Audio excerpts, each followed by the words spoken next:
Passons maintenant, une fois que nous avons contrôlé des points, animé certains points d'un visage ou autre, à un principe de morphing. Les morphings, appelés aussi cibles d'interpolation, appelés ici morpheurs, est un système très connu qui utilise une translation de points vers un objet cible ayant le même nombre de points. Ce qui est donc important, c'est que l'objet cible ait le même nombre de points. Je vais sélectionner une théière et la convertir en objet poli tout simplement. Mon objet de base, et je vais dupliquer en appuyant sur Shift, en déplaçant sur X dans ce cas-ci. Une simple copie, une copie, et je vais faire par exemple 2 copies. J'ai donc comme ça 2 cibles dans ma scène. La première cible dupliquée, je vais prendre un élément, dans le couvercle par exemple, et le déplacer. La seconde, je vais prendre un sommet du dessus, utiliser la sélection adoucie et tirer. Ma première typote. Je vais lui ajouter dans la liste des modificateurs, partie animation, morpheur.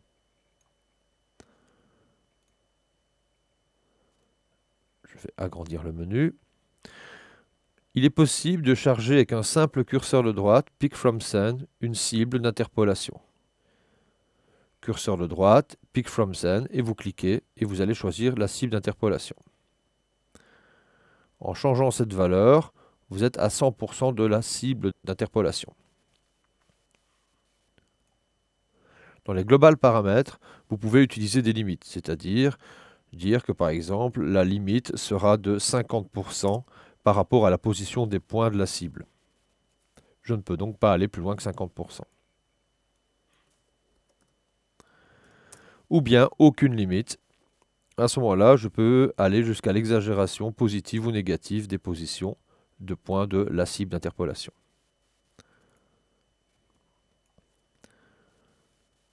Pour supprimer en cas d'erreur, curseur de droite, Delete. Je vais maintenant prendre cet objet, sélectionner des sommets, quitter le mode poly, reprendre ma cible et faire Use Vertex Selection. Je charge Pick from Scene cet objet et dans ce cas, il ne prendra que les vertex sélectionnés.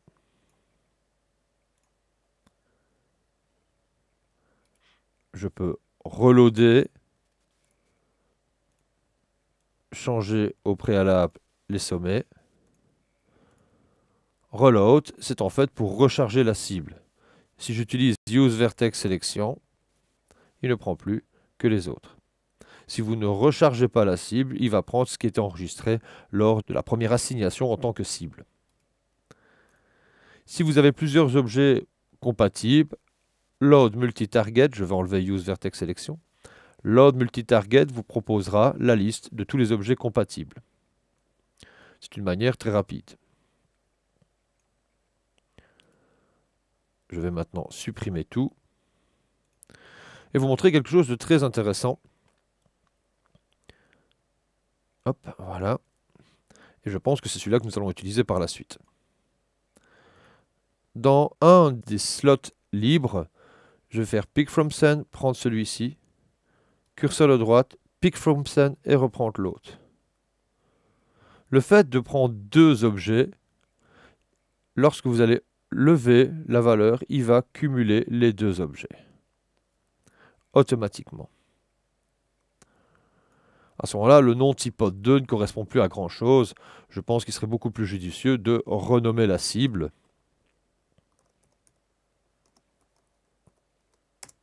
Voilà.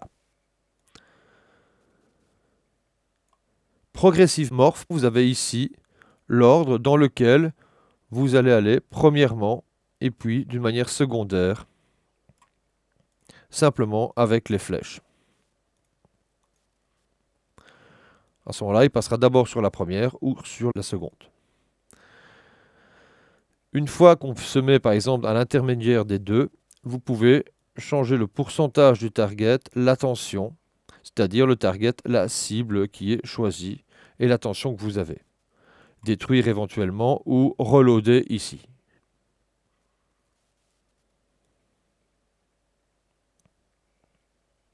Et on obtient comme ça des choses très intéressantes et franchement très utiles. Si vous estimez que les cibles polluent votre scène, soit vous les cachez avec curseur de droite, Hide Sélection, ou bien vous les détruisez. De toute manière, dès que vous détruisez vos cibles, le repère devient bleu. Ici, j'ai annulé avec CTRL Z pour retrouver mes anciens objets cibles. Donc pour venir à cela, je vais recharger l'objet de la scène, le numéro 2. Pick from scene, le numéro 3. Les codes couleurs sont verts. En fait, les légendes couleurs se retrouvent ici. Vert s'il existe toujours et bleu s'il n'existe pas. On peut de cette manière aussi, à cet endroit, choisir directement, donc plutôt que de se dire bon ben je vais utiliser le channel numéro 1, on peut travailler comme ça le channel numéro 1 qui est celui-ci. On peut directement travailler le channel numéro 2 qui travaille sur la typote numéro 3. On peut supprimer, move, etc. Delete et on se retrouve forcément avec un nettoyage complet. Il y a comme ça dans les channels paramètres la possibilité de travailler différentes choses. On va revenir maintenant avec quelque chose de très intéressant dans le morphing. C'est le morphing non pas de forme mais aussi de texture, de matière. En fait, lorsque vous changez la cible d'interpolation, vous changez passant d'une à l'autre, il est tout à fait possible de prendre la texture de l'une ou de l'autre. Pour ce faire, il faut utiliser l'éditeur de matériaux. Je vais assigner un matériau à cette théière que je vais appeler la base. Je vais assigner un autre matériau à la typote ici, que je vais appeler cible 2. On va mettre une couleur bien visible. Et je vais faire, pour cette typote-ci, cible 3, une autre couleur bien visible. Le matériau qui possède cette particularité, qui peut être interactif directement avec les valeurs d'interpolation, il s'appelle Morpher. Pour cela, nous allons recharger la cible, typote 2, et pour celui-ci, typote 3. Bien. Je me mets à 100% de la typote 2. Ce n'est pas une obligation, c'est simplement pour vérifier. Sur le matériau de base qui est sur ma typote,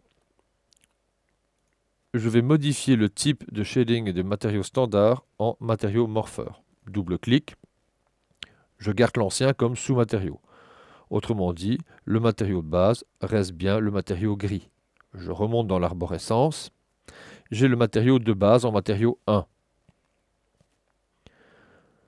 Choisir l'objet morph. Vous cliquez sur votre objet morph et vous liez directement aux valeurs de ce morphing. En effet, vous pouvez avoir plusieurs morpheurs. Ce matériau va ne s'occuper que du premier. De toute façon, nous n'en avons qu'un seul dans ce cas. Je remets la valeur de la typote 2. C'est rouge. Je le place ici, en instance. Le troisième, je le place là, en instance. Vous remarquez que mon objet est directement rouge. Vérifions au rendu. Mon objet est rouge comme l'autre.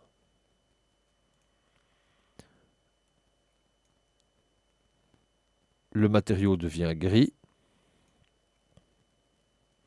Je vais l'agrandir pour vous le montrer. Je prends le troisième, il devient bleu. Si maintenant je mixe les deux, 50-50, j'obtiens un mélange avec les deux couleurs.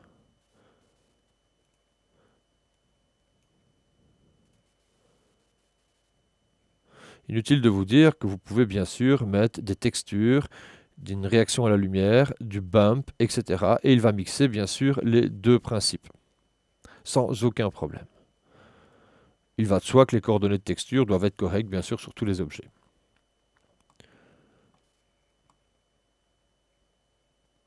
Nous allons passer maintenant à quelque chose d'un peu plus pratique, on va dire, c'est-à-dire un exercice par rapport à la tête que nous avons fait.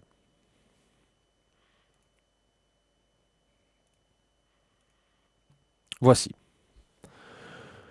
Dans ce cas, j'ai mon objet et différentes copies.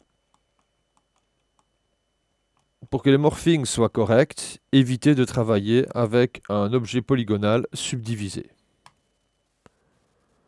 Pour ce qui est des cornes, je vous avais montré une technique tout à l'heure, mais je pense que la meilleure technique, bien sûr, c'est celle que nous allons voir ici. Donc en fait, je ne vais pas utiliser les contraintes ni rien du tout. Donc maintenant, nous allons voir autre chose. Nous allons voir un exercice un peu plus pragmatique. On n'est pas là pour la découverte des outils, on est vraiment maintenant pour travailler sur un morphing de personnage. On a un personnage ayant plusieurs expressions. J'ai simplement déplacé les points, d'où l'intérêt de bien modéliser pour avoir justement la facilité de contrôler des expressions. Je vais par exemple maintenant utiliser celui-ci, dupliquer vers le haut.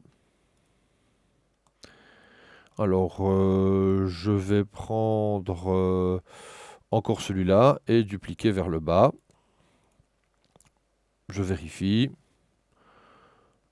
Je crois que ça va me suffire pour cet exemple. Alors pourquoi j'ai dupliqué ces deux vers le bas? Parce que pour la cible de morphing, je vais utiliser les vertex sélectionnés, systématiquement. Ce qui peut être très sympathique, par exemple, dans ce cas où je ne voudrais que le sourcil qui se soulève. Très bien. Je quitte. Je veux maintenant uniquement les yeux. Vérifions. J'ai les yeux ici qui sont sélectionnés. Contrôle sur les points. Je sélectionne les points qui correspondent aux yeux. Enfin, en tout cas aux paupières. Je quitte. Je rebascule en affichage en appuyant sur F3. Et celui-ci, par contre, je vais tout prendre. Tous les points seront sélectionnés. Bien. Je quitte. Il est à noter que dans ce cas-là, vous pouvez, pour éviter tous les problèmes, sélectionner systématiquement tous les points de vos objets cibles. De cette manière, quand vous ferez un morphing, vous savez qu'on va utiliser que les points sélectionnés. Vérifiez toujours si tous les points sont sélectionnés au cas où. Pour le morphing maintenant, je vais prendre cet objet, modificateur, animation, morpheur. J'ai donc comme ça plusieurs techniques. N'oubliez pas, directement, excusez-moi, Global Parameters, Use Vertex Selection. On peut utiliser les limites ici, on ne va pas y changer grand-chose dans notre cas. Je reviens, Pick from Scene, je prends celui-ci et observons, nous n'avons que le sourcil qui bouge. Je peux cumuler, Pick from Scene, sourcil qui bouge, les yeux qui s'ouvrent, et je continue la totalité. Les yeux qui s'ouvrent, qui se referment, qui s'ouvrent, qui se referment, la totalité, le sourcil. Alors le fait d'avoir le sourcil qui se soulève, qui se ressoulève, on cumule comme ça le fait du déplacement du sourcil. On va continuer, Pick from Scene.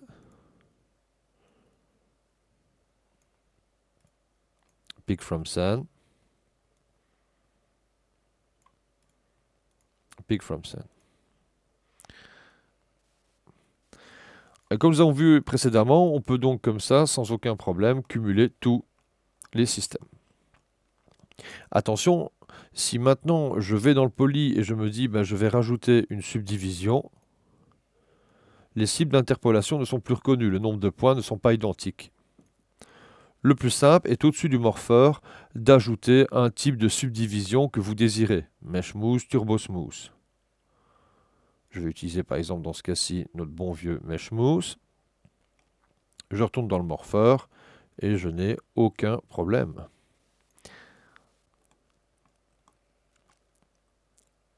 Les cornes n'étant plus attachées, c'est pour ça qu'en fait, ici, je les ai simplement détachées, je pourrais faire une liaison enfant-parent avec les bones qui seront en interne, ou bien faire différents types de contraintes. Bon, dans ce cas-ci, on verra ça éventuellement par la suite, mais je veux dire, maintenant, on va continuer dans le morphing. On pourrait donc dire, quand il est un peu plus mécontent ou etc., changer de couleur à certains endroits ou les bumps pour faire sortir les veines, les rides ou ce genre de choses. Et alors on va utiliser les techniques de morphing de matériaux. Je vais mettre toutes les cibles à 0 et je vais par exemple utiliser cette cible à l'intérieur, celle-ci, et je vérifie pour le cumul des deux. Et j'obtiens comme ça des expressions très complexes et très simples qui ne m'empêchent pas, bien sûr, de continuer à exagérer.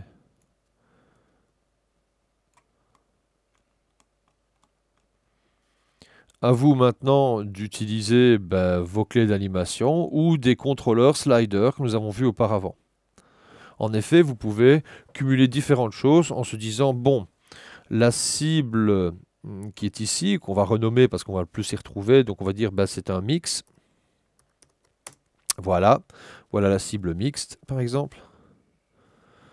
Ok. Le lever du sourcil, donc je vais appeler celle-ci lever. Très bien. On va considérer que ces deux-là m'intéressent.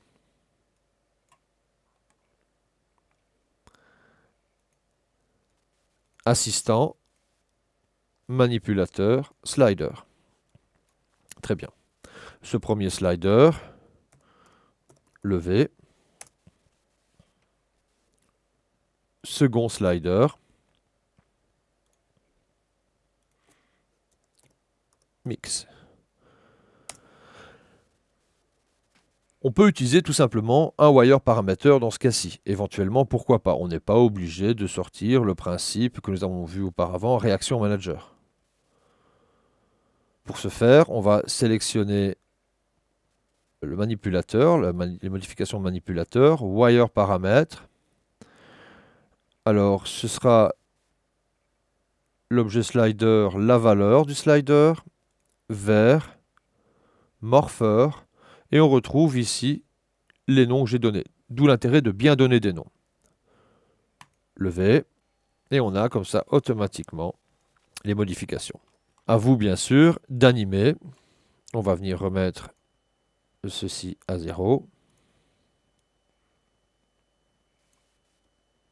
Animer.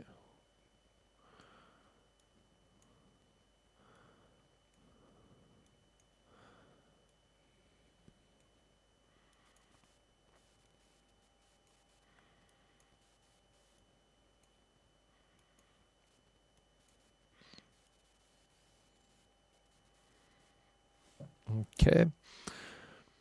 Et voilà des choses simples. Ok. Pour travailler et pour animer rapidement un morphing.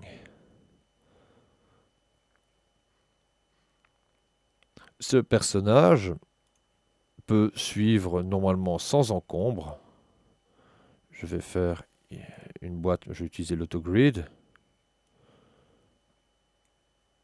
Voilà. Je vais basculer en mode axe local.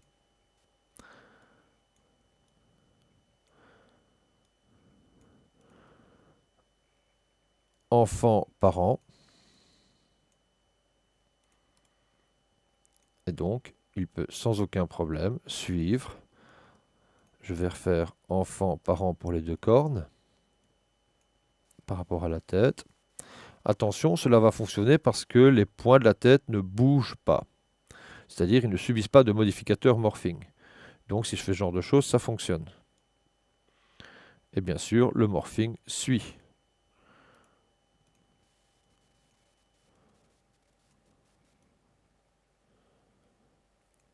Si j'anime la boîte, on pourrait donc faire sortir comme ça la tête de notre diable d'une boîte sans aucun problème en faisant suivre un système de ressort ou autre.